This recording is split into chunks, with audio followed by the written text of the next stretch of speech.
I pledge allegiance to the flag of the United States of America and to the republic for which it stands, one nation, under God, indivisible, with liberty and justice for all. Sorry for those that I was blocking the flag standing up there. Item 3, presentation of audit by a representative from Bledsoe, Hewitt, and Gullickson, Certified Public Accountants, PLLP. Will that be me? As the chair up there, or do you want to? Sure. Yeah, Great. However you want to do it. Well, go here, if y'all don't mind. We're going to set this up there. That's fine. So, hey, my name is Jeff Hewitt. I think you got a copy there of the PDF, I hope, on there. And I'll kind of go through this briefly. Have any questions? Don't hesitate to ask, and I'll try to answer them. But I'm going to start on page 5, and I think hopefully it's the same number as page on the PDF it should be. It's the Independent Auditor's Report. This is the main report, the opinion letter. States about the financial statements that are June 30, 25. There are 2 qualifications, or a qualified opinion and an adverse opinion, the second and third paragraph. Qualified opinion is the district prepares its financial statements on a regulatory basis that's prescribed by the State Department of Education. And actually the reason for the qualification is on the very last paragraph, the basis for qualification. And it's because a general fixed asset account group is not shown on the balance sheet, which is a column that would show the value for your land, buildings, property, equipment, etc. This is something you've seen in the past. Probably about 95 or more % of the districts in the state of Oklahoma have similar qualifications, so it's not really specific, just to your district. The adverse opinion on generally accepted accounting principles, well, it's adverse because the district prepares its financial statements on a regulatory basis and not on generally accepted accounting principles. Therefore, it says it does not present fairly under GAAP. So that's why that's on there. And that's just the way that we have to report that. It's sometimes kind of confusing with 2 opinions. However, that's what we're required to do. Any questions or comment on that? Well, then I'll flip over a couple pages. The next couple reports starts on 8 and 10. They're both fairly similar reports. Both deal with internal controls and compliance with the laws and regulations. The second one is more specific to the federal programs and its compliance and internal controls. Had there been anything that we observed to be a significant deficiency or material weakness, it would have appeared within this report. And there wasn't anything that was reserved that rose to that level, so that's good. And I think even the management letter that said there was no exceptions that needed to be relayed, other than probably just some oral communications when we were here, small things with purchase orders or activity fund of that nature. So that's good. I mean, it's really good. There's always room for improvement, but, and I'm sure I wasn't here, but hopefully they found something. That's just an auditor. I'm like, you got to find something for you. But anyway, so that's good. I'll flip you then over to page 15. Hopefully it might be about 16 on the PDF. But it's the start of the financial section. This is the statement of assets, liabilities, and your fund balances. And then you have your general fund column, special revenue fund column, which is just your building fund. And capital projects column is your bond fund. Debt service, your sinking funds. agency fund is your activity funds there. And you have your general long-term debt account group that shows the bonds and leases that are outstanding at the end of Unit 25. And if there were another column, you'd have the general fixed asset account group right next to that. That would show that value for land and buildings and things. Next page there is basically the statement of revenues collected, expenditures, and changes in your fund balance, basically your income statement. You can see your general fund and the revenues and expenditures, kind of broad classification. And you're in excess of expenditures over the revenues, about 1.7 million. So your fund balance went from 6 down to 4.3. And typically you would say, well, that's not necessarily the best having a cash flow of a negative. However, you guys are in a unique situation with the penalty level. That the penalty level for the State Department is like at 17%, which would be about $3 million based on your revenue. And you're still at 4.3. And I think you'll also subtract out your federal revenue and a calculation. So you're right about your penalty level.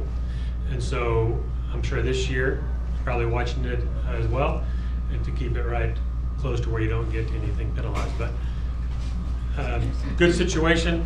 Obviously, fund balance is strong in general fund, and I don't necessarily agree with the State Department, their penalty figures, but that's out of my control.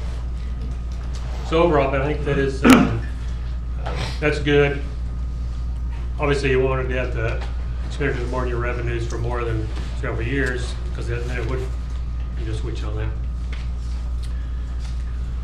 Page there at the building fund. Revenues, expenditures excess about 221,000. Fund balance from 1.2 down to 1.1 million, which is you're still about a one year's collections of revenue with your fund balance, so that's still good as well. Then your debt service, it's one of those you really don't have much control over based on what the levy is for your bonds, is what you collect and pay, so there's not too much management over that particular fund. Any question with those items there? Well, I'm not going to go through all the notes with you. It's pretty general information. Towards the back, it's a little more specific information about the bonds that are outstanding, the capital lease. And then after the notes, just a little pages 38 and 39, which is probably going to be around 40, 41 on the PDF. Somewhere around there is with the activity fund schedule. And this shows each activity fund sub-account, revenues and expenditures for the year for each sub-account.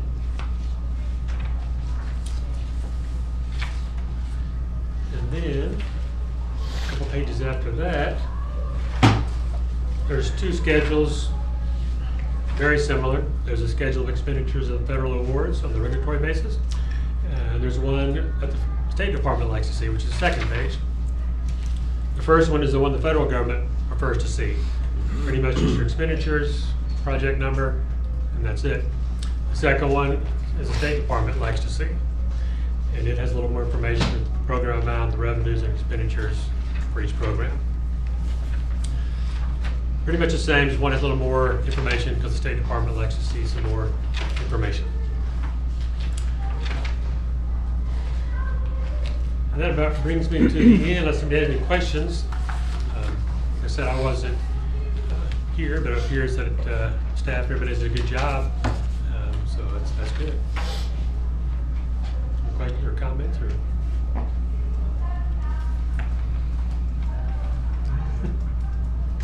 Well, I think you'll just sign that before tonight's over, the audit acknowledgement. Sure. You can get that back to us. Appreciate it. And if you have questions later, I think you can get a hold of me. Mr. Jasper, anything that you would like to share with us, or anything you would? I don't think any questions from me. Okay, very good. Thank you all very much. Thank you. Have a good evening. Thank you. Thank you. Absolutely.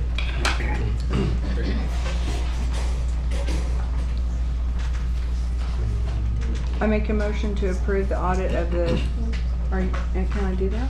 Yeah. Of the 2024-2025 school year.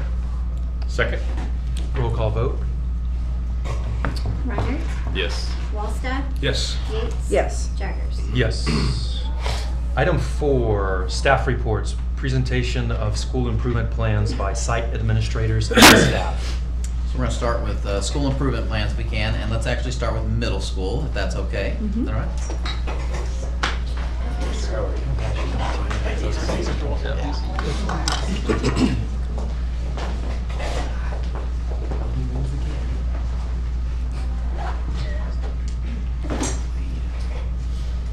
While they're kind of setting up here, it looks a little bit different. It's structured a little bit the same, but some of the things that administrators and I talked about is really trying to focus in on the work we're actually doing, and not just state reports or state data that we're given that we don't really use.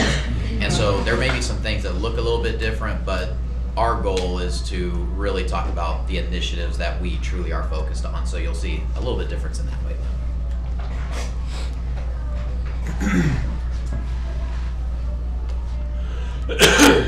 That's a cool thing, Yeah. whatever that is.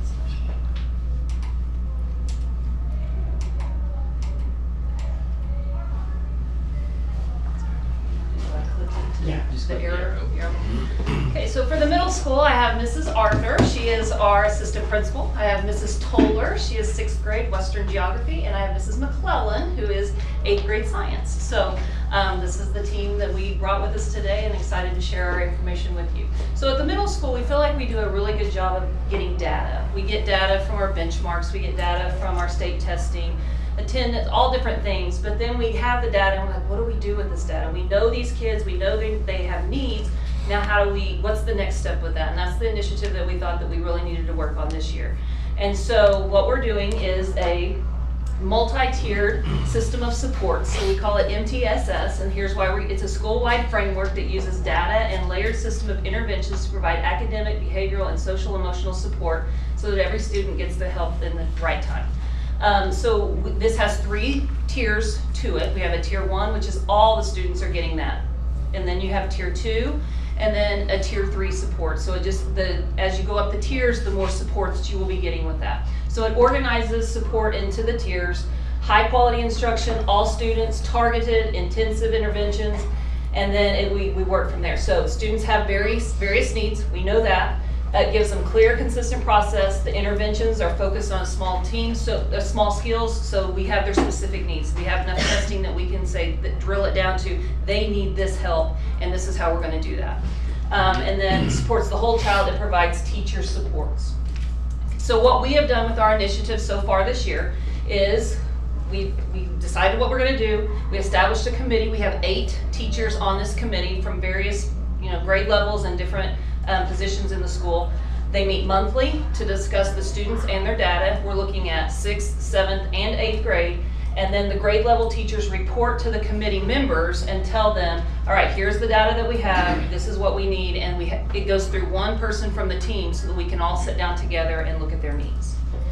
Mrs. Arthur's going to talk a little bit about the data. So as you just heard, MTSS it's a framework, and it provides support for the whole child. So that's our goal. We're not just providing support for academic, not just social emotional, but we're really looking at the whole child. And in order to really do that, we have to be able to look at data and then analyze, is what we're doing working effectively? So I'm going to show you some data that we've collected. And this is what I would consider our baseline data. So we've collected several pieces of data. This is behavior data. So as you can see here, this is last year in 2024-2025, we had 134 behavior incidents with 160 students that were participated in those incidents. Our goal, obviously, is to, through this framework, help reduce the number of behavior incidents that we have at our middle school. And then we also have attendance data. That data is pretty consistent from year to year. But as always, if they're here, they're learning more and being exposed to the curriculum. So if we can increase that, we want to be able to increase that percentage as well. Here is our last year's state test, broken down by grade level and by subject area. As you can see, I've kind of got it broken down in advanced, proficient, basic, and below basic. Our goal would be to move those kids from right to left. Okay, we want to move them closer to the green. Here we have our beginning of year, this is this year's data, beginning of year STAR screener. So we give the STAR assessment a few times a year. And this is our beginning of the year STAR data. Broken down again by grade level and by skill. As the year progresses, the assessment gets harder, and it should, because they're learning as they go throughout the year. So again, our goal is to move, we want to move as many kids to the green as we can get to the green. And then here is just a breakdown of, based on our beginning of year STAR assessment. This is the predictor, if they took the test right now, how they would land on the OSTP. Again, we want to move them closer to the green, as many of them closer to the green. The great thing about STAR is that we can take, this gives us the school data, but we can go into the STAR, we can look at skills specific deficits for those kids, and we can start looking at, okay, what does this kid actually need? What skill are they deficient in, and how can we move them? How can we get them moving in the right direction? And so Ms. Toller's going to talk to you a little bit about our plan for that. Okay, so we've got the data. We know we've figured out the data, like Ms. Donnelly said, we've got all this data, and one of the biggest factors we have, as all of us, is time. When are we going to do these interventions? When is all this going to take place? So looking at what we've done this year, we've implemented what we call Elevate, which is a daily protected 20-minute block that doesn't interrupt core instruction. So it's quiet. Every student in the middle school has it at the same time.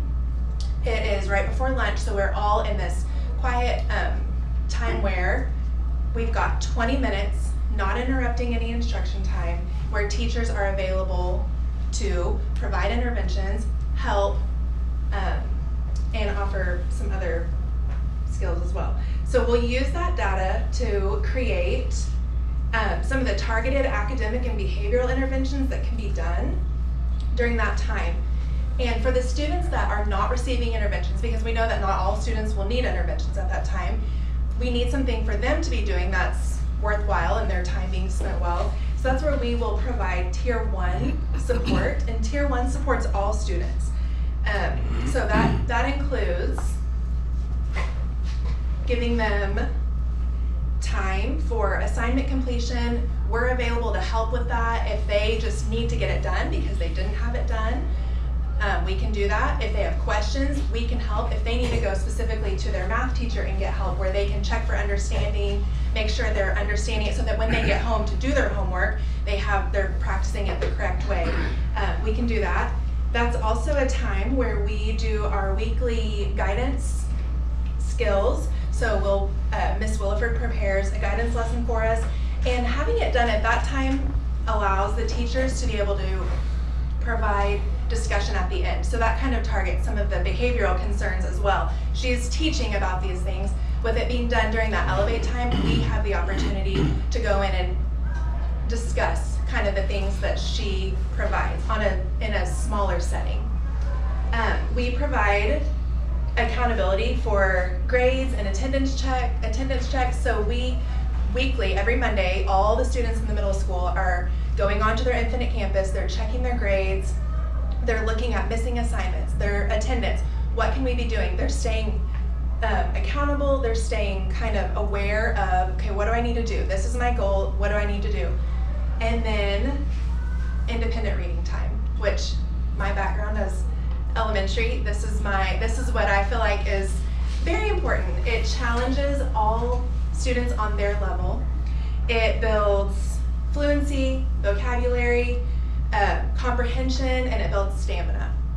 So it's hard for them to go in and every day read, and they're closing their book, opening it, but they build that stamina, which is helpful for them in assignments and homework and state testing, where they'll need to be able to read those passages and build stamina.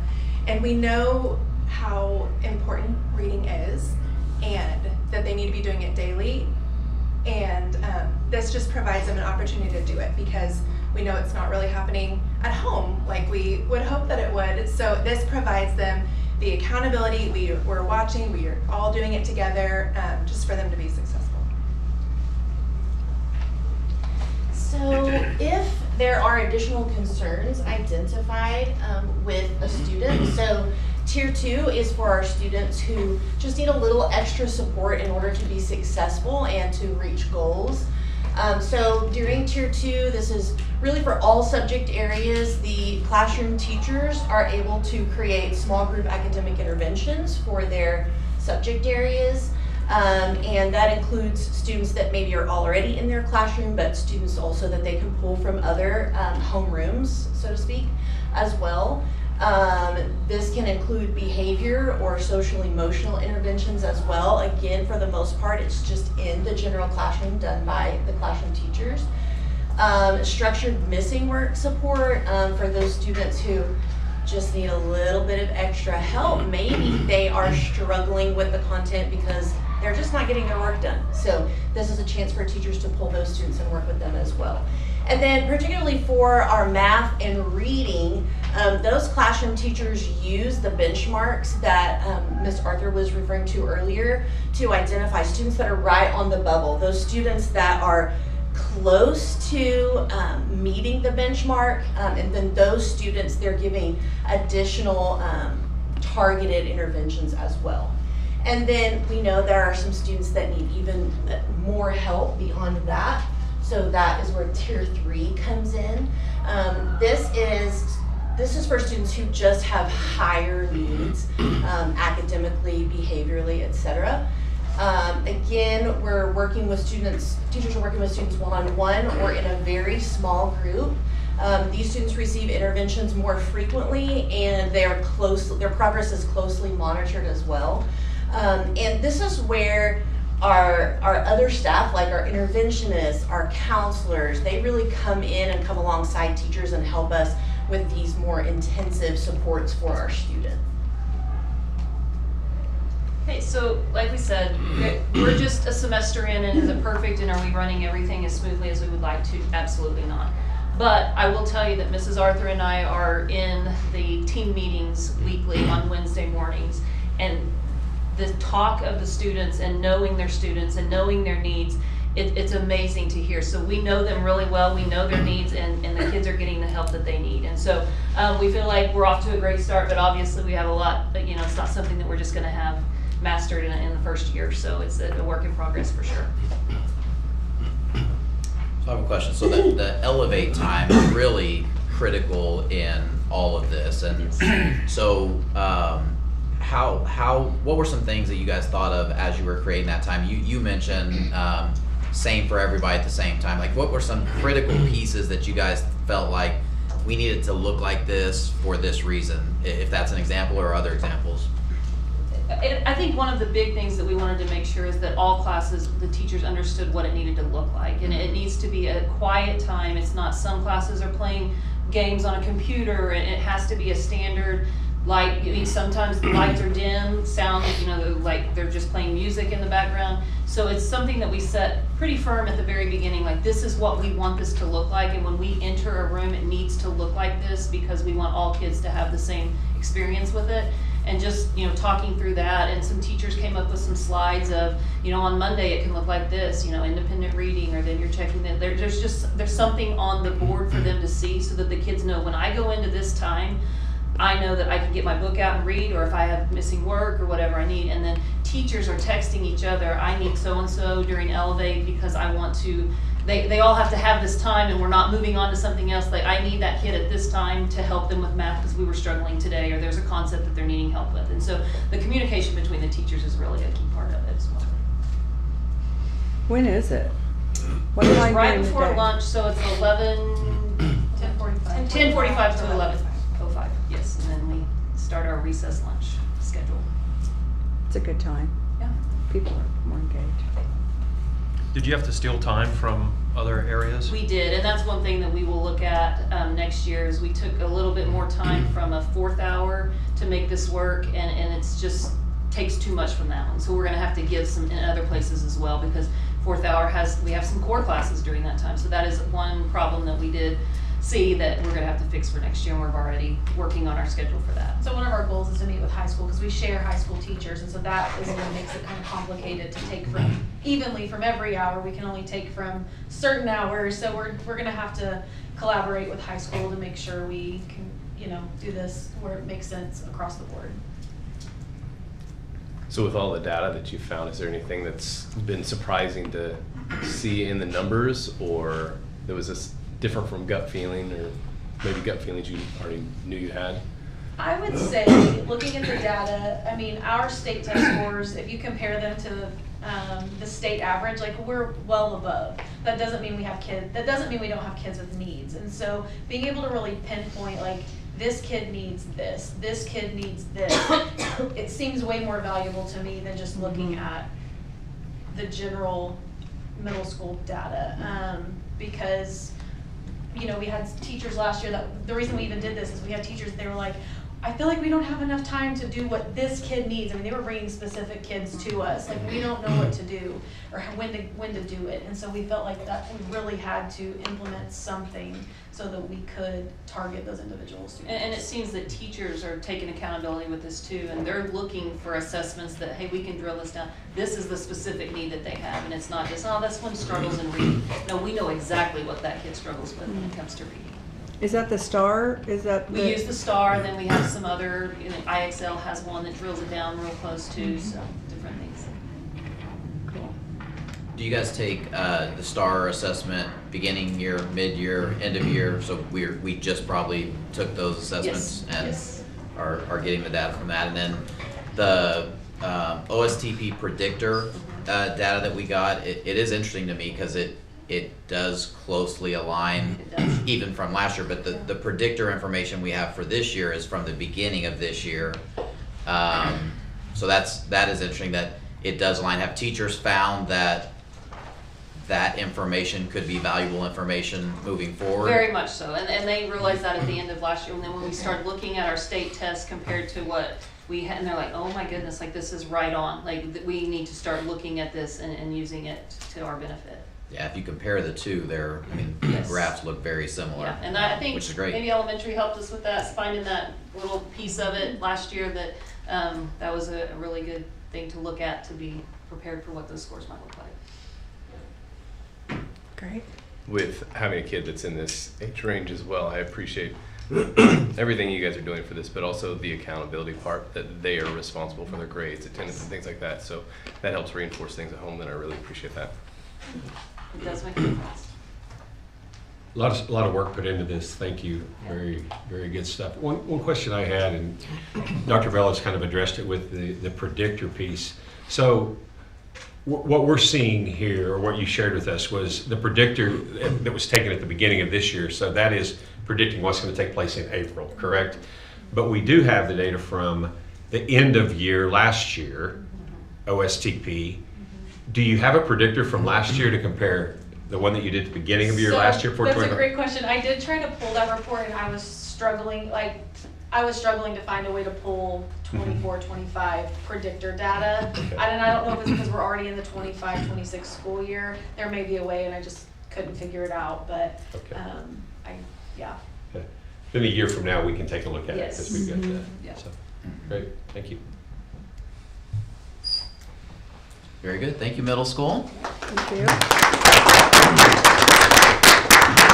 Elementary school, would you like to go next? Am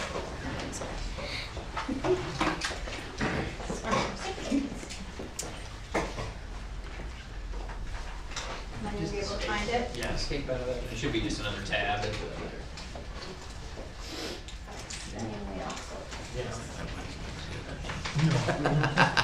Never gonna find it. Spinning beach ball? Yeah. Is that what that is? I think people just call it that. Oh, okay, It's kind of okay. looks like a beach ball. Yeah. Yeah, it does.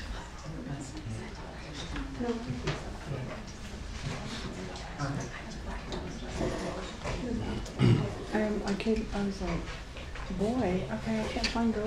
Which girl? When I was looking at that. Yeah. I got you now. I'm like, wait a minute, That's the boy dad. This is the girl dad. Okay. yeah, I was like, why did we separate them? That's great.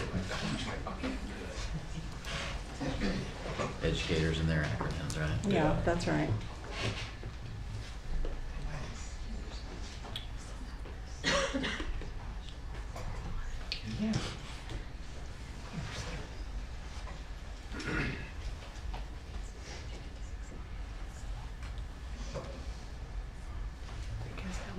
It's time to improvise elementary school. Come on. Y'all are best at it. I mean, y'all are best at this. Come on now. This is right up your alley. Already. Yeah, we would like to as well. Yeah. We don't mind beginning. You guys have it for your meeting, right? We do. Yeah, Okay, we got our- Yeah. so we don't mind getting started. Sure. Yeah, I didn't bring my phone up here. With this, I'm Megan Chavez, our principal, and I have 4 of our staff members who have played a part in, there are our team leads, and they have played a part in our SIP creation, but then also our initiative. And so I have Mrs. Troyer here, Mrs. Summers, who teaches 5th grade. Then, no, it's okay. We have Mrs. Craig, who teaches 4th grade, and then Miss Dodderman, our librarian. And so we are just excited to share their different perspectives. As you know, we got to meet in the fall with you guys, and we presented our initiative of Bronco Best Days. And so we explained that really thoroughly. And so we were just going to go ahead and dive into some of the data. When we brought this up at the very end of summer, beginning of the school year, we talked about how we wanted to, our teachers were passionate about saying, hey, we want kids here, we want them here learning, but we want there to be that component of accountability. We want them to have that academic accountability, behavior accountability, and also realizing the significance of being here. And so that's something that we combined into our Bronco Best Days. And so we're gonna hop into our data. We've made sure we wanted to help you guys and have very similar data. So ours is very similar to middle school. We have the same data sources. And so Mrs. Troyer, she is our data wizard, and she is going to just share about that. All right. Okay, like she said, our scores look a lot like the middle school graphs because we wanted to be, consistent with the data. These are our last year's OSTP scores, and that's what they actually were. This is not the predictor. And we're trying this year to, one of the things that we really want to do is increase our advance, which is the green, and of course get rid of the red. That's our goal. And one thing you need to keep in mind as you look at these scores is to be proficient on these OSTP tests. The students have to score at the 60th percentile.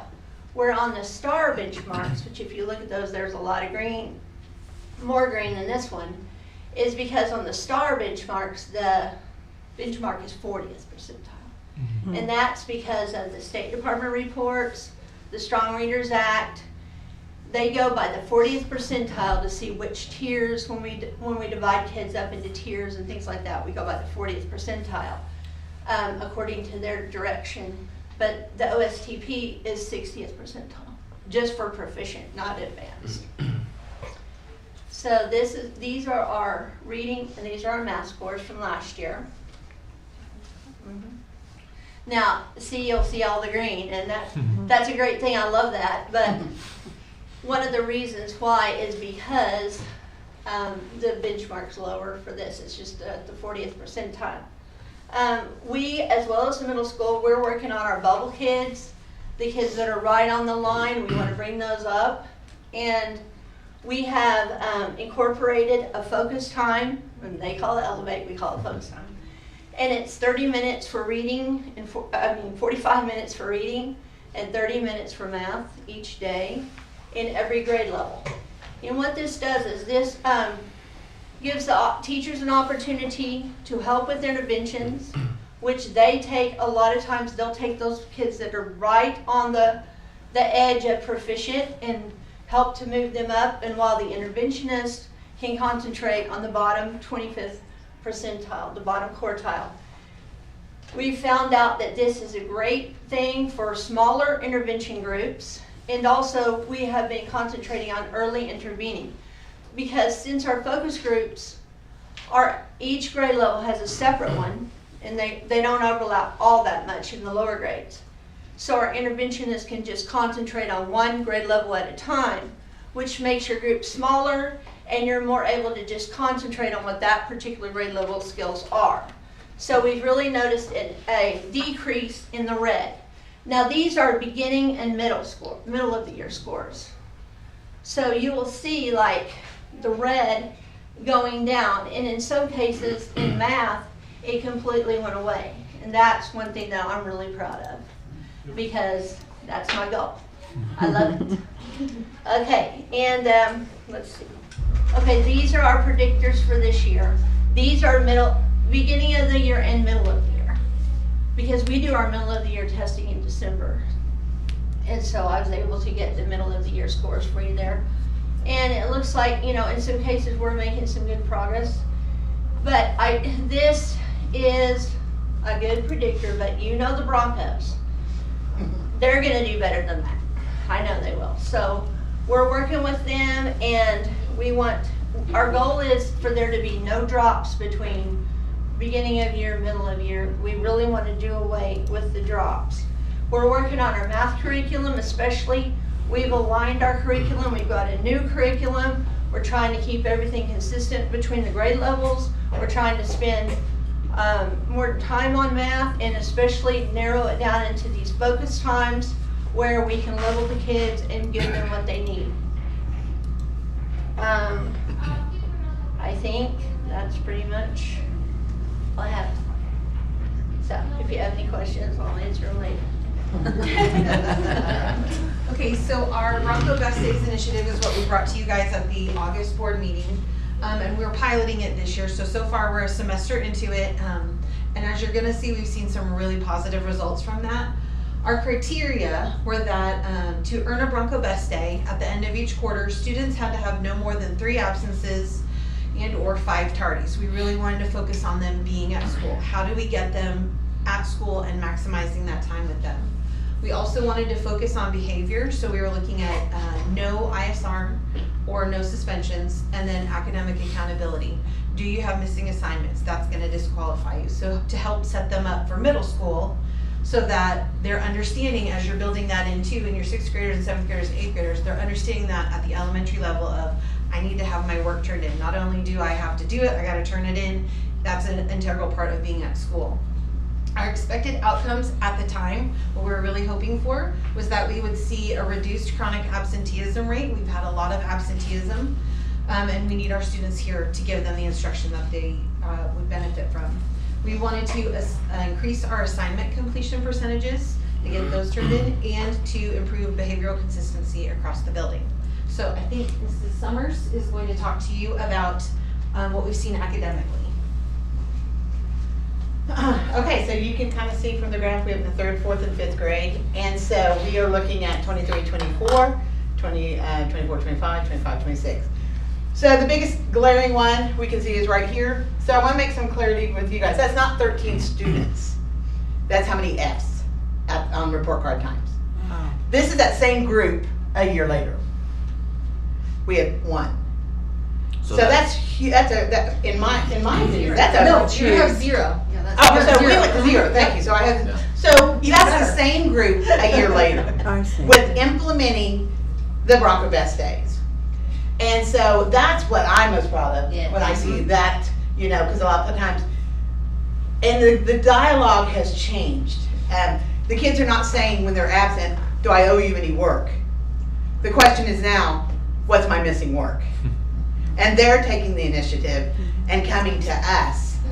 Whereas before it's like, if I miss it, I miss it if I didn't. Now they are making direct contact with us. What did I miss? And then if they were late in turning something in and they didn't complete it, then they want that off because they want that Bronco Best Day. And so that's where we've really seen just between the 2 years, I mean the 1 year that we've done, or the 1 semester we've done it, how we jumped, how we went, decreased from 13 to 1. And how the dialogue has changed as far as their accountability. They want that day. You know, that's a pretty fun day for them. And so the dialogue has changed. They're taking a lot more responsibility. So there's been some buy-in, big time buy-in on their level and on their initiative to try to get everything done. And so that has increased their grades. That has increased their time at school. That has increased their concept of getting instructional time because they're there. And and just looking at this, you know, we're also just kind of making sure how much of that, when you look at, you know, how that jumped from third grade, that right there is again one of those things where they weren't there and we're struggling with that, and then putting something into place that the students have buy-in, it's made a difference. And that's what we wanted. We wanted the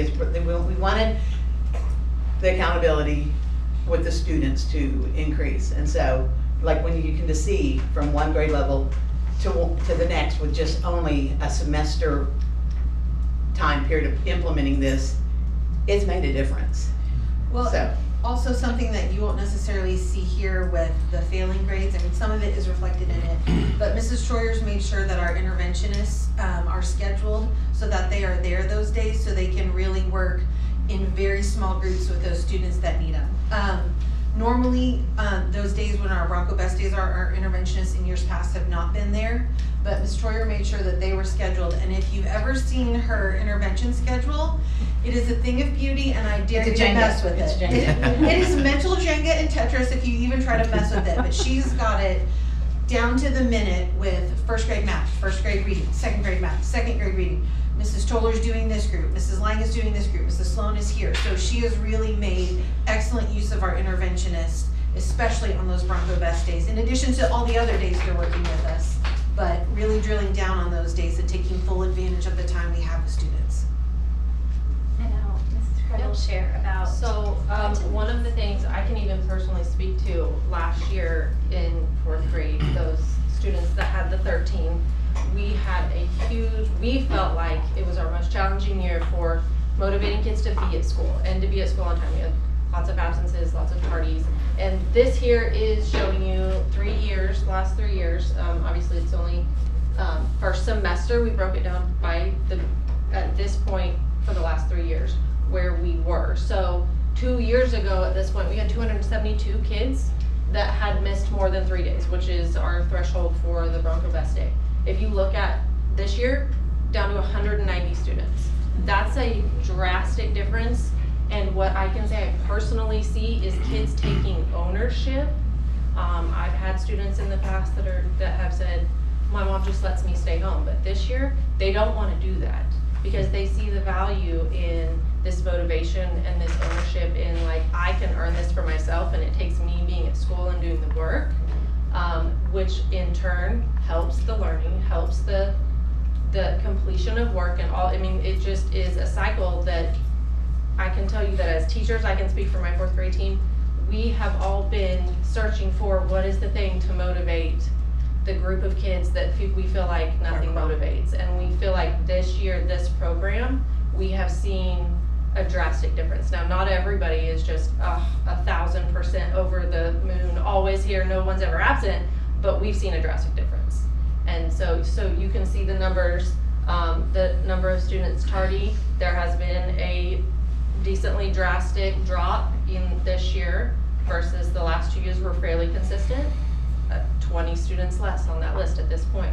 And that's a big deal when you're talking about just having kids at school, because when they're here, they're exposed to the learning, and when they're at home, likely they're watching a show or they're playing on a game or they're playing outside or whatever it is they're doing, unless they're obviously sick, that's a legitimate absence, or they have an appointment. But we need them here, and that helps snowball all of the other academic progress and ownership and building up that, getting ready for the responsibility of their older years. Mrs. Brink, I want to speak to the tardies at least, obviously attendance and tardies, but Mrs. Brink shared a story with us that she had a student first quarter who was chronically tardy, 30 plus minutes in the morning every day. And then when it came time for the first Bronco Best Day, mom said, oh, I didn't realize tardies counted in it. Even though we've communicated multiple times in multiple ways. And so Mrs. Brink sat down with her and said, okay, how can we figure this out? Because this does factor into it and we need her here for that. And Mrs. Brink and the mom were able to come up with a plan where the student hasn't been tardy since.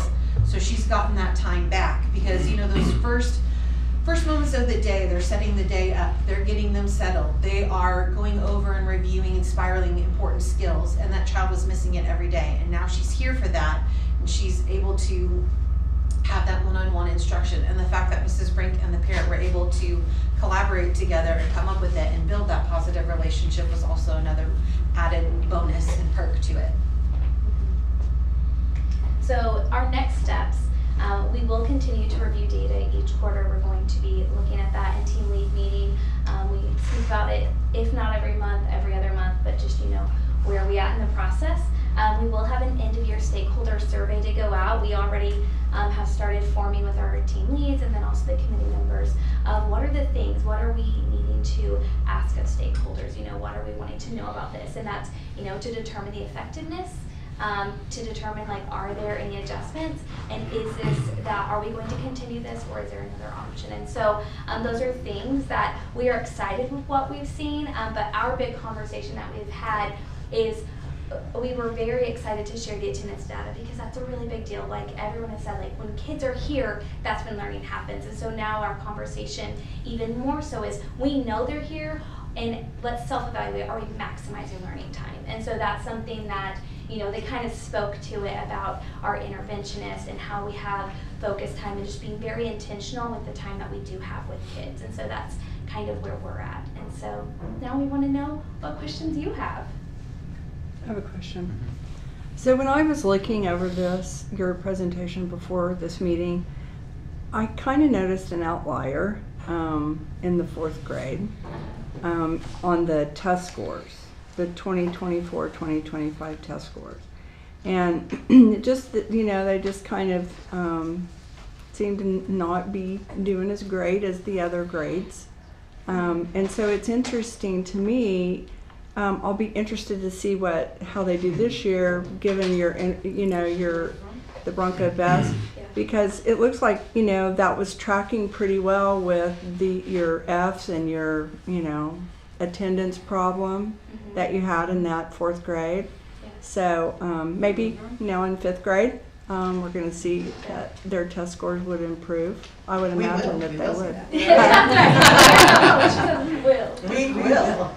So do you have that? I mean, do you have sometimes you have a class that has a few more needs than the class before them or the class after them? It's just kind of the grouping of life, that you just have a grade like that sometimes? Yes, it does. And this is one.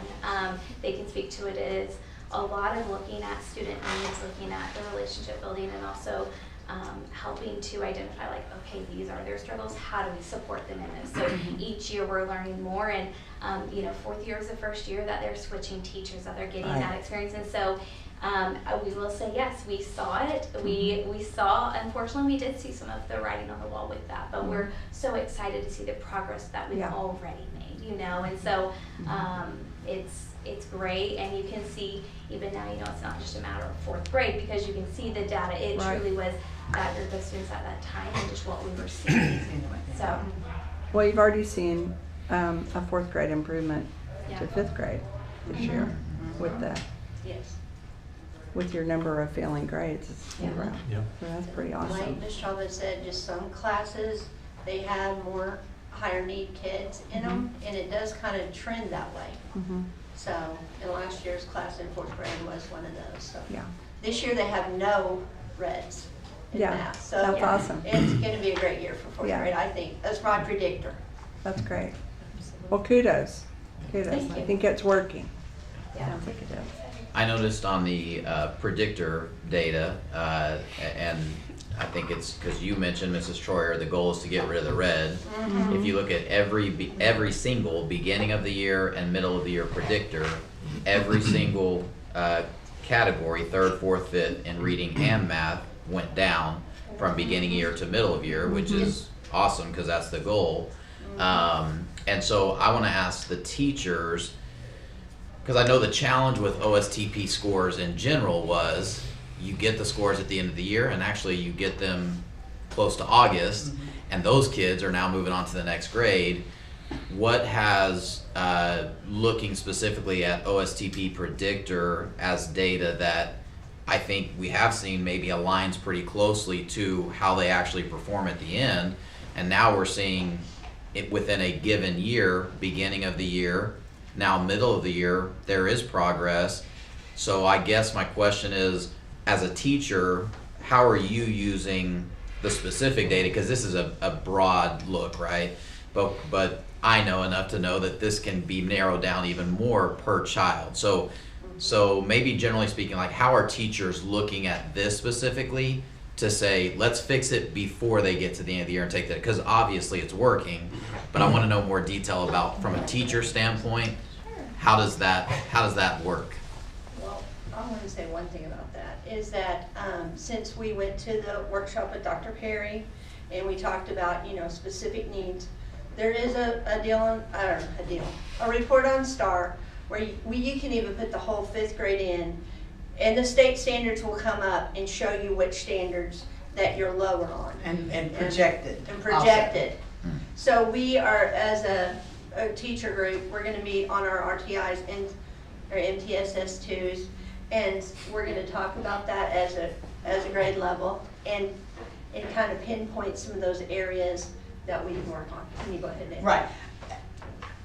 I feel what I'm saying is hopefully lining up with what you're asking. But Ms. Troyer is doing the reds and the yellows. I'm doing the blue. Okay. So they come into my room Monday through Thursday during that focus time. We work on a skill a week. I start off Monday and Tuesday. This is just how I do it. I start off Monday and Tuesday with me modeling. Then I move to Wednesday with a peer, and I oversee. I walk around and see. And then on Thursday, I'm looking at independent practice. So I hopefully can see, that we've got 3 practices before I kind of look at my post-assessment to see, do we need to spend another week on this skill, or are we ready to move on to the next one? So that's what I do as just a regular reading teacher, and I'll be excited to see how that. I don't know if that answers your question, but that specifically what I'm doing to try to help my blues become greens. Yeah. And at different levels, we do it different ways. Like the younger grades, they'll take their whole grade level them out what skill they need, because this is not the only test we look at. We also have a diagnostic phonics assessment that really pinpoints a specific skill. And so then the teachers will take those kids, divide them into those groups among the teachers. That's why this focus time is so valuable, because they're able, it's not their direct instruction time, but it's their small group time. They're able to look at those skills, divide the kids all up into groups, and focus on exactly the skill of what they need. So that helps. But it's a little bit different at each grade level. Yeah, and 3rd grade wasn't able to be here. I know they are very passionate about students will track their data, and they just started back their math focus groups where they are flexing again. And so at the beginning of the year, it was just within their own class setting of looking at what they can do, and now even in math, they are looking at, okay, let's group kids based on skill, and so that way whoever is instructing that concept, they have students who are all having that similar need, while another 3rd grade teacher is maybe working on a higher skill or a lower skill. And so it's just really great to see how each teacher and each grade level has taken different ownership of the data. And I will say, she referenced Dr. Perry. That was just 2 weeks ago or just a week ago, and even from that, it got wheels turning even more. So it's conversations we've had and things that teachers know, but it got brought back to the forefront and gave them just this rejuvenation of, okay, what can I do? We have another semester. We have our 2nd semester left. What can we do to really support kids and make sure we're meeting specific needs? So it was really exciting to see just how each grade level's taken their approach to it. And the communication piece of that with parents, like at conference time, I run that copy off that shows the projected, shows each specific skill, and I ask a parent to hold it, and then then I send out the middle of the year, even though it's not conference time, for them to look and see where, because a lot of parents use that to help with tutoring, because they want to know what really can I help my kid with, and that's where we get the specific targeted skills. So what I hear in that is, you're taking a piece of, you're taking a graph and it tells you something, but it tells you a big picture of something.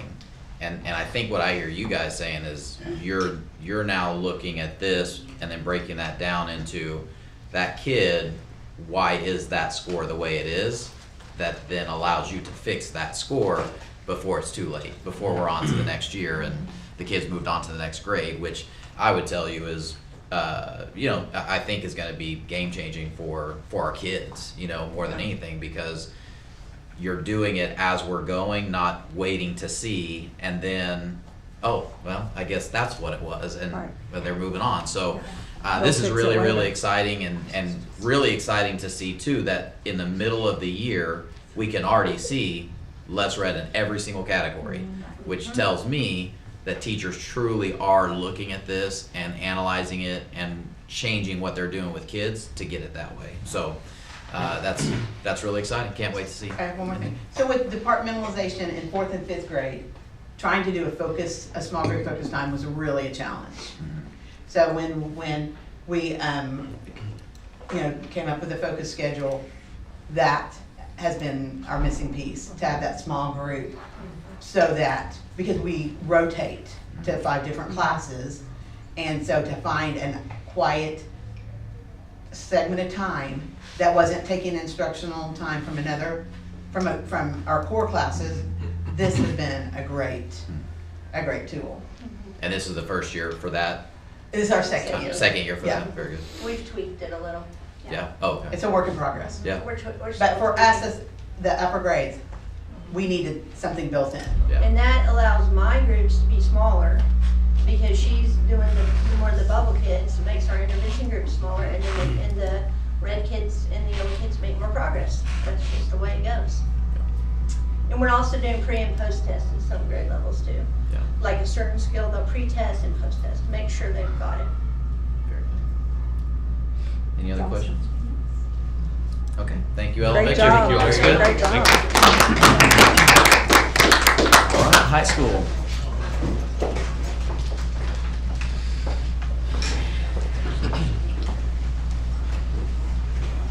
Guess the party's over. Everybody's leaving. We're not leaving. You don't leave. It's still here. Listen, We're not leaving. this is something that I'd say we are very blessed to have some really fantastic people working here. And to hire somebody like Mrs. Silva and then Mrs. Hawk a couple of years ago, it's just been fantastic, because we're going to bring something that we talked about previously, and I want to show you what we're doing with some data points as well. And I know Coach Forster's with them figuring out how to get this thing on, but you guys have it on your slide. We're going to talk about something that we're actually doing. I can go over all the state data you want, the OSTP scores, I can go over ACT scores, which I think are all valuable, but this is something we're actually practicing on a weekly basis, and we have some data points to show you. And so what I want to do is really give credit to Mrs. Silva, our teachers, the people that are on the ground level that are doing this stuff, because from my perspective, my first year here 3 years ago, I struggled with this tremendously. I knew what the intention was, I knew what it was supposed to be, but I could not figure it out. I met with resistance, I met with frustration. I was mad, quite honestly, about it, because I didn't know where kids were at. I said, I'm done with this. We're just going to go to the homeroom, and that 35, whatever block time frame we have, we're just going to be there, and it's going to be a homeroom period. You're going to talk to your kids, and it wasn't a waste of time. I'm going to make sure to make that claim. But also, it wasn't what it was supposed to be. And that's partially my fault. But then when I hired Mrs. Silva, and you guys hired her, and I said, hey, listen, I need help with this. And she goes, I got it. I'm on it. And she took it, and she just ran. And it's been absolutely fantastic, because our teachers have bought in. And then when that happens, you see what the results are here, and you'll go over this real quick. So we talked about brick and mortar. I'm not going to read this slide to you. You guys know what brick and mortar is, what the time frame is. We actually have talked to Mrs. Arthur and Mrs. Donnelly about potentially doing something, collaborating with middle school, how they have their 20-minute block, maybe looking forward for next year doing that high school too as well, because we're seeing so much success with this. I mean, it's been fantastic. So you can see what we've done with the initiatives. We have a brick and mortar committee. Mrs. Silva has done a lot of that work behind the scenes, meet with our teachers to discuss how can we make this time valuable, because the most important thing we all have in our lives is our time. And so we want to make sure our kids are spent in the classroom, learning as best as we can, and giving them some other opportunities to be successful. So this talks about all the things that we're doing with it, the bricks and the mortars, how it all works. I know you guys have seen this before, but we're just going over it again. Is this me still, Miss Silva? Whenever. No, I'm done. I'll be quiet. Okay, Miss Silva, sorry. I'll keep going. I'll let her go. Go, Miss Silva. Okay, so a lot of this is what we discussed in November when I came and showed you guys that presentation. So this is kind of redundant. But our main priority with brick and mortar is supporting our students who are struggling. And so kind of like middle school talked about, same with elementary school, this is based on those tiers. Same thing at high school, but our focus is more for academics. At the high school level, we're not dealing with so much behavior as we are with students need to get credits. They need to graduate, and what can we do to help them? So ours is focused on academics. That's not to say there's not behavior benefits as well, but our focus is academic. So our teachers are using daily work assessments and attendance to guide where students are being placed. If a student is needing support in a class, whether it's because they missed 12 days or because they're just not understanding this concept, then teachers are putting them in their brick. And that's where they're getting that small group intervention. And this also allows time for our students to get help on just things that they missed. So maybe they just haven't had time to complete this and they're going just to have a quiet place to get it done and have that support if they need it. And then our students who maybe aren't on the teacher's radar so much, they're able to advocate for themselves and say, listen, like, we did this introduction for this concept today and I have no idea what she's talking about. So maybe the teacher doesn't even know yet that this student doesn't know what she's talking about, but the student can advocate for themselves and put themselves in that teacher's class to get help. And then we also have this time to extend for students who don't need that support. So the students can choose which session they want to go to. They can be sessions that are extending learning, or they can be about real world activities, recreational things. Right now we have a crochet 101, and this teacher has a recurring session where she's teaching the kids how to crochet. And so there's a group of kids doing that. We have students who are, playing their band instruments. We have students who are doing Just Dance on the TV. It's like a YouTube video and they're out dancing. There's all kinds of opportunities for them. And then I think the biggest part, which Senor Hawk will kind of talk about, is that our kids are getting to build real relationships with teachers that are not part of their academic schedule. And so they're meeting new teachers, they're meeting new friends, they're meeting other people, they're not on their phones. They're actually doing valuable, meaningful things with their time, and so it's really exciting to see.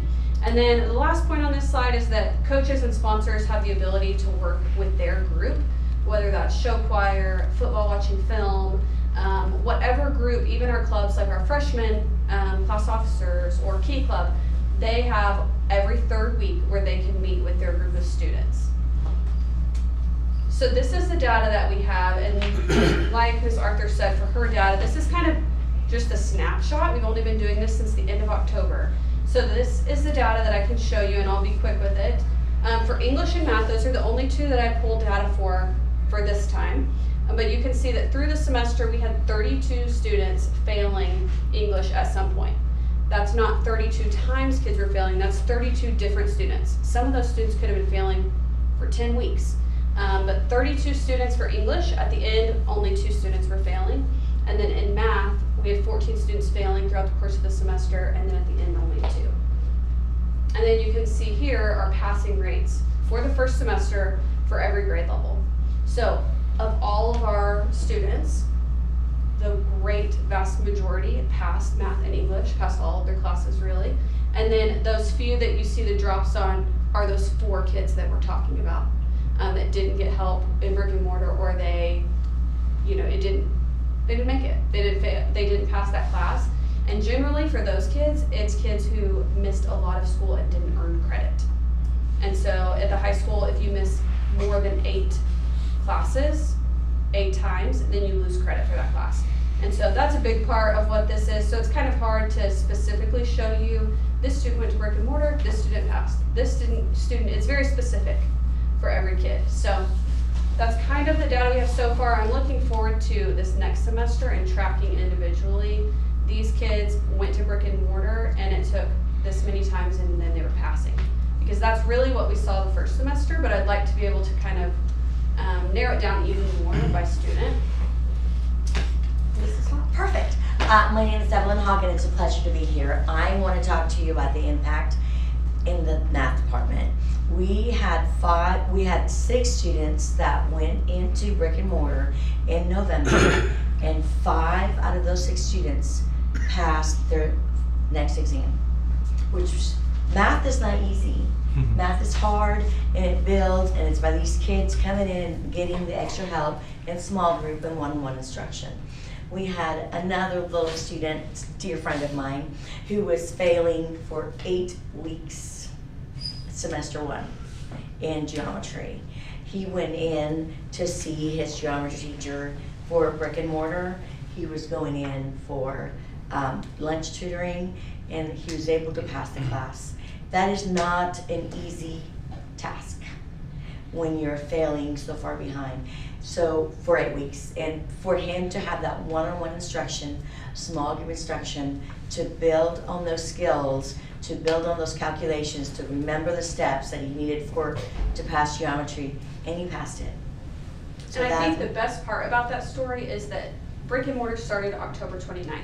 Yes. And he went to a brick for geometry on October 29th, and by the next time we ran eligibility, he was passing. So it's not just brick and mortar. Of course, that teacher's doing lunch tutoring too, and he was coming in more than just at brick and mortar, but I think that shows that this does work, and that's just one example. And the 6 kids that went to pre-calc, that's one example of a small group of students that take pre-calc. So 5 out of 6 really is pretty good. Yeah, it is really good. It's a great result for just one group of students. So, any questions? So brick and mortar is just one time a week? Yes.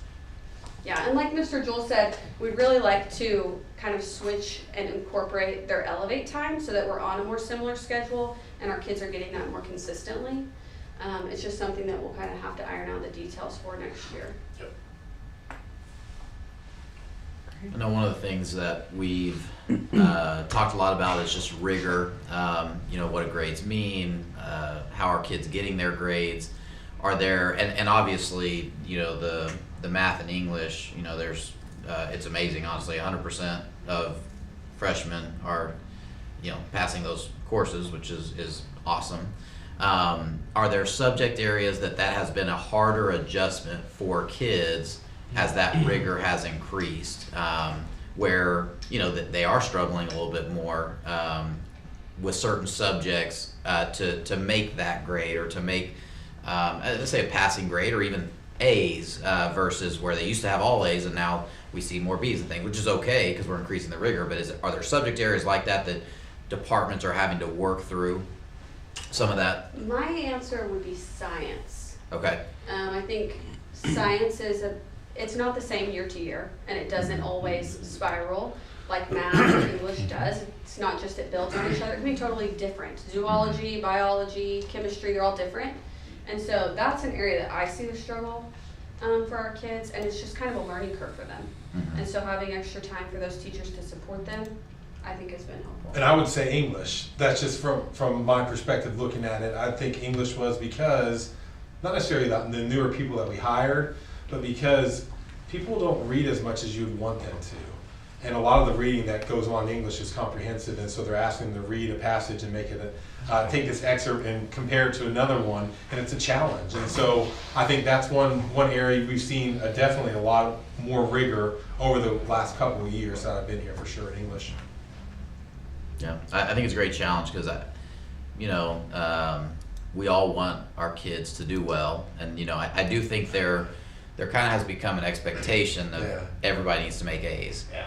But we've had conversations like, at what cost does that come if those are easy A's versus are we really preparing them for something else? Right. And so have you had a lot of challenges with pushback from either students or parents, and that, or if people just adjusted to that pretty well? Our kids are so good, they adjust. If you set the expectation high, they will adjust to it. That's just what we do here, and they know that. It's the same way with brick and mortar. Guys, I'm telling you, I wish you could have seen the first probably month or two I was here with brick and mortar. You would have thought I was running around with chicken head cut off. There's 50 kids in the gym playing basketball. Coach Colson's sitting there with me, and I'm looking around like, what is going on? Where are these kids supposed to be? Why aren't they in an academic class right now? What's happening? Nobody knew.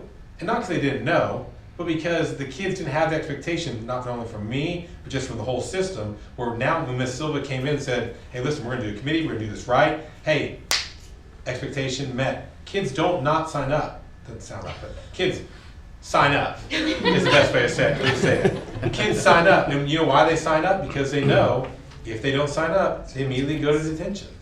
It's just how it works. We have people that have one teacher and one administrator whose job is simply to roam around the halls, make sure, hey, you didn't sign up. We have a spreadsheet, we have a tracking system, we have an actual like a system we use where they sign up. They don't sign up, they see Ms. Silva, Ms. Silva's like, see you at lunch detention today. Yeah. And This week we only had 2 students. Two last kids. week. Out of all of our students, I found 2 that were in a session they were not supposed to be in, and they got a consequence, and they're like, I promise I won't do it again. And that accountability part, guys, it's just immediate. You set that expectation high. This is what's going to happen. We're going to do this. If you do this, this is what happens. Well, and here's what I would say to that. You found 2 that weren't where they're supposed to be. And to your point before, I know also we would have never known where No those way. kids were supposed to be or what they were And supposed to be honestly, doing. though, a The fact lot that of you that- identified there were 2 and we found them and we corrected, that's Yeah, big. and that's due to the system that Mr. Jewell let us purchase. Yeah. So that we can keep track of kids. Yeah. Like, I had to just check attendance on our system versus their school attendance, and I could see, okay, these 2 kids, they weren't signed up anywhere, they're not where they're Yeah. supposed to be, and so it's been a lot easier to keep Yeah. track of. And kids, like he said, they're doing what they're supposed to do. Great. Great job. Very good. Yeah. Thank you, high school.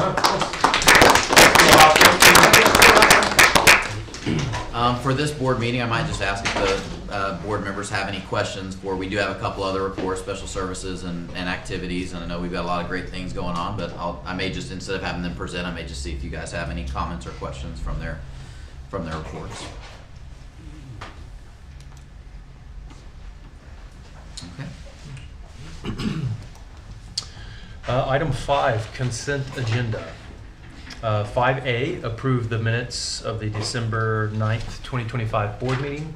5B, discussion and possible action to approve the following out-of-town / out-of-state / overnight trips. A, high school track, Wichita, Kansas, April 9th and 10th of 2026. B, high school track to Tulsa, Oklahoma, May 7th and 9th of 2026. C, high school robots, Enid, Oklahoma, Tulsa, Oklahoma, and Houston, Texas, March 4th through 7th of 2026, April 1st through 4th of 2026, and April 29th through May 2nd of 2026. Item 5C, approve the additions of the following activity fund account. 1, baseball, 805, 2, golf, 813, 3, elementary fund, 913, and 4, high school fund, 923. And 5D, approve the financial fund reports. Okay, so on the financial fund, starting out with activity, not a lot has changed from last month. All the accounts are still positive, which is, and the ending balance is pretty close to the beginning balance, which means we're not way lower than we were at the start of the year, and nobody's gone on the negative. Nobody's used more money than they had. And that's really what you're looking at when you're tracking the activities. On the function summary report, I'm going to talk about it in a little bit, but I think I want to start out with the audit and just run by a few things that he said. So on the kind of what he was talking about, and I just want to explain a little bit, on the adverse opinion. So in our audit, we get an adverse opinion to GAAP accounting, which GAAP accounting is generally accepted accounting principles. Generally accepted accounting principles are only used by private companies that are publicly traded. And so we don't have the same form of accounting they do. We are a governmental entity. And so you're always going to get an adverse opinion on that specific thing. And rightly so, because if you were looking at assurance for us doing that form of accounting, you would not get it, because it's just not the same. We're more of a hybrid method between governmental and fund accounting. Another thing I would bring up that he talked about would be on page, let me get to it real quick. Just kind of what he was talking about with the carryover. I want to clarify that because it's just good information to go over. So he talked about our carryover being $3 million. And when he says $3 million, that's without the federal funds. Our carryover is actually $4.3 million. You don't have to count federal funds in your carryover. Yeah. So, and kind of along with that, he said we had expenses of $1.7 million more than our revenue. The reason for that is, and we carried over, I think just under we were about 80,000 under what we would have been penalized if we were at that point. So almost the max carryover. So that's the reason we spent more than you would bring in typically, because we had large carryovers from COVID money in prior years. And so that's just explaining that. He is absolutely correct. You cannot be that negative every year or you will run out of money. And that's basically what he's pointing out. And you do have to, over the years, get to the point where you're balancing the budget because you don't have all that government money coming in. I would expect, and it's hard to predict, we're still a little early to predict, I would think the max carryover is going to be around 3.6 because we don't have as much federal funds coming in. All the COVID money's gone. And I would project that we're going to be able to carry over, this is real early, but 3.2 to 3.3. If we're really disciplined and not spending too much money going forward. There are certain things you have to spend on. And that brings me back to the function summary report. We're encumbered about $17.4 million. That's about $1 million less than our $18.4 million budget. You don't want to spend that whole $18.4 million budget. You have to have room to encumber because some of your POs, you're not going to use them all. And you're going to close those out. And so that's why it's hard to predict. You're not quite sure at this point how much of everything you're absolutely going to use versus close out stuff. And so it's a balancing act, and you really want to be finishing up around April or May, have a good idea to get that right carryover amount. So that's what I would say about the function summary report. And then lastly, our board tracking sheet for revenue. There are a lot of new things that came in. I think we kind of knew that. We're collecting a lot more ad valorem tax because you really don't get that until the beginning of the year. Also, we had our first federal claims. They all went through. And just a shout out to Mrs. Williams. She is a huge help in that. And couldn't do it without her, honestly. But we got all our federal claims in and have actually received the money at this point. So that's your second page is your federal funds. Those are the new things. The last thing I would mention is at the very beginning, I think one of the first board meetings I did, our state aid had come out, and it was lower than it was last year. And some of that is they withhold 2%. Well, the mid-year allocations came out and it increased by $200,000. And we kind of knew that was going to happen. We had kind of talked about it. But if the state doesn't, if revenue doesn't do well in the state, they can keep that 2%. We ended up getting it, which we kind of expected, but you don't want to rely on at the same time. So it's not like we have $200,000 more to spend because you're kind of thinking you're going to get that, but you don't want to earmark it type thing. So that's where we're at right now. It was a little lower than last year. Students fluctuate from year to year. And I think that's pretty much it. Is there any questions for me on the financial reports?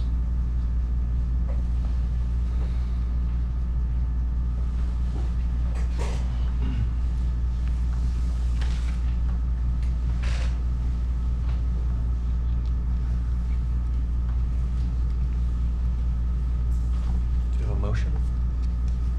Make a motion to approve the consent agenda. Second. Roll call vote.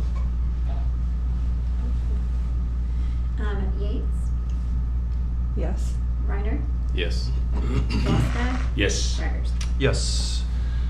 Item 6, approve the general fund non-payroll encumbrances for fiscal year 26, numbers 397 through 408 of $9,062.98.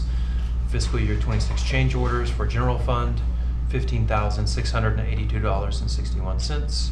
And the general fund payroll, number 70,000 through 70,616 of $13,445,528.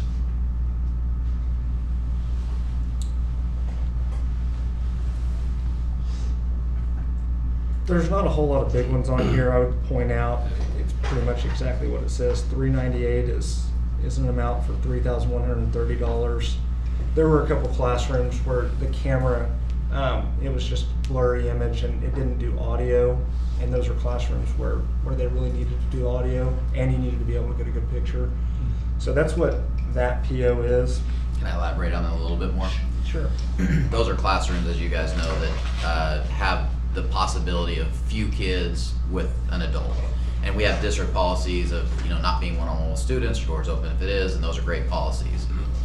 But this is really, we don't have, this was adding audio to those cameras that we'd be able to hear so that if something was said, there's just no questions. And ultimately, we want to protect everybody. We want to protect students. We want to protect our staff from reports of things that, may be accused of said, or this was said, or that was said. And so with those two specific classrooms, we definitely wanted the opportunity to be able to hear what was going on in there. So there was just no question and no doubt. And we could ensure that whatever is said is what we're able to see at the end of the day. So that's a nice adjustment there.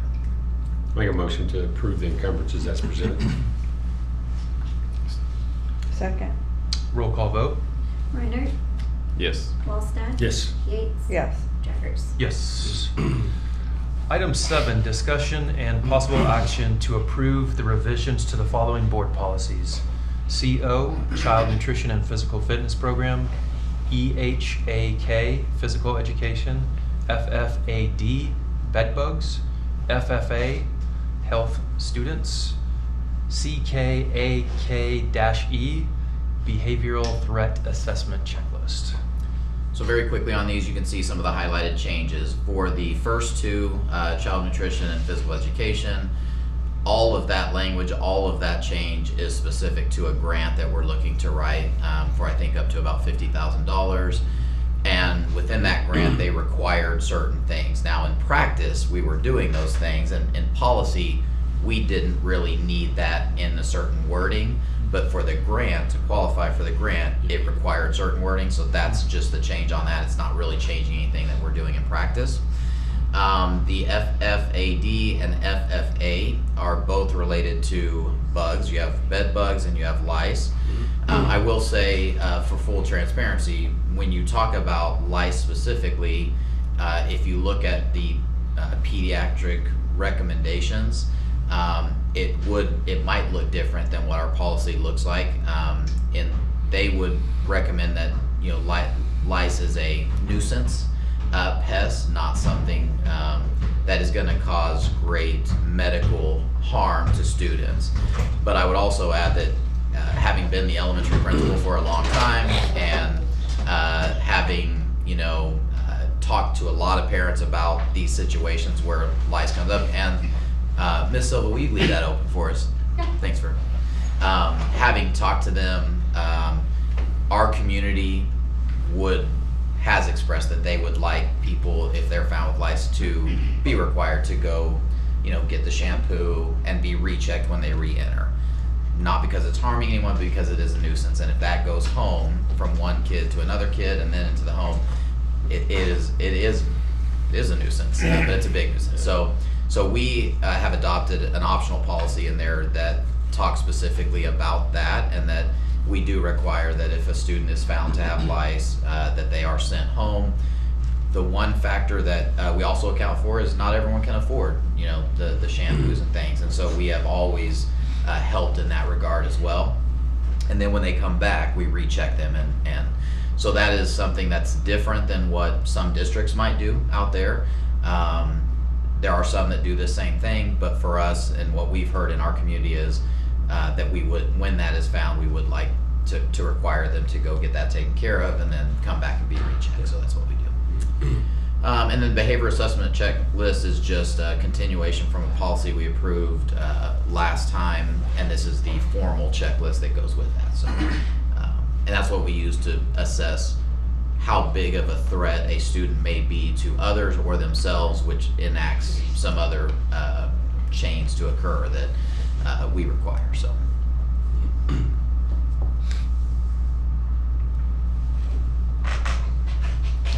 I make a motion to approve board policies CO, EHAK, FFAD, FFA, CKAK-E. Second. Roll call vote? Reiner, Yes. Wallstad. Yes. Yates. Yes. Jaggers. Yes.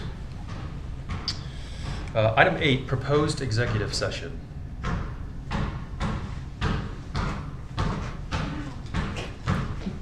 So what do I make a motion to go into executive session? Yeah. I so move it. Roll call vote?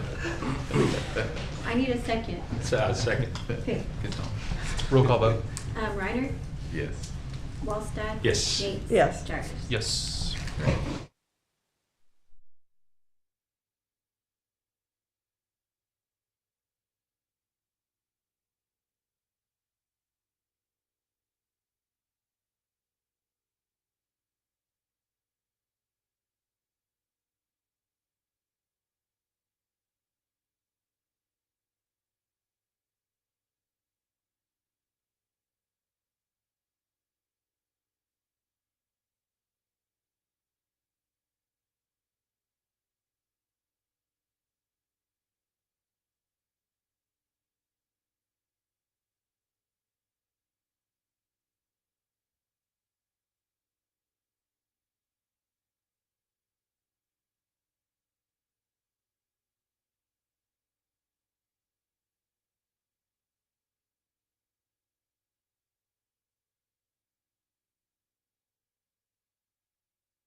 to enter into executive session at 7:23 p.m. and exited executive session at 7:53 p.m.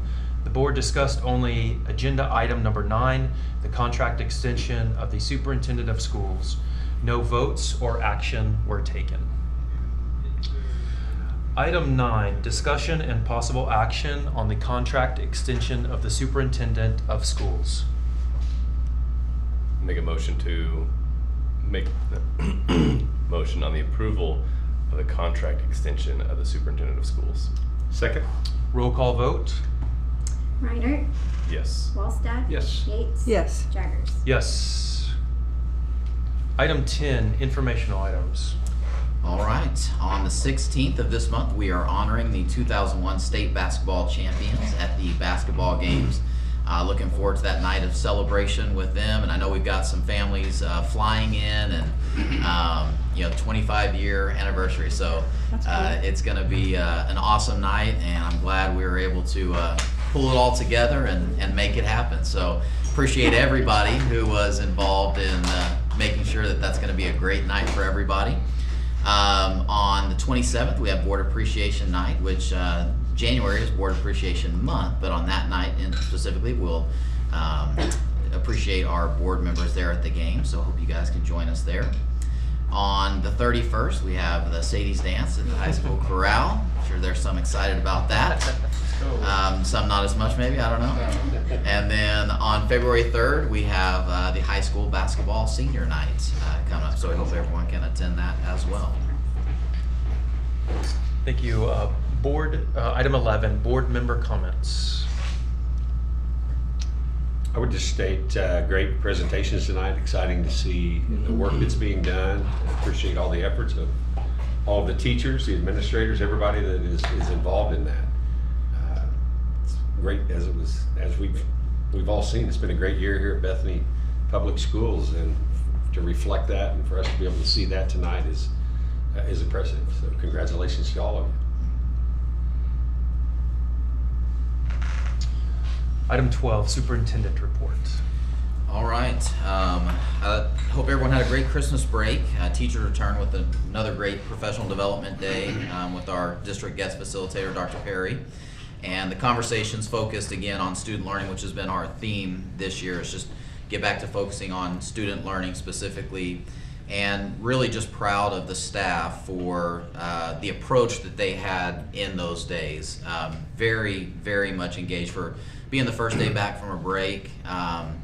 Obviously thinking a lot about the next semester upcoming, but all I saw that day from both groups, both secondary and elementary, was full engagement, full conversations, just very professional in their approach to that. And I think it makes a difference because you take advantage of those opportunities to have those great conversations amongst other educators that sometimes it's hard to find the time to do that. So very, very proud of them.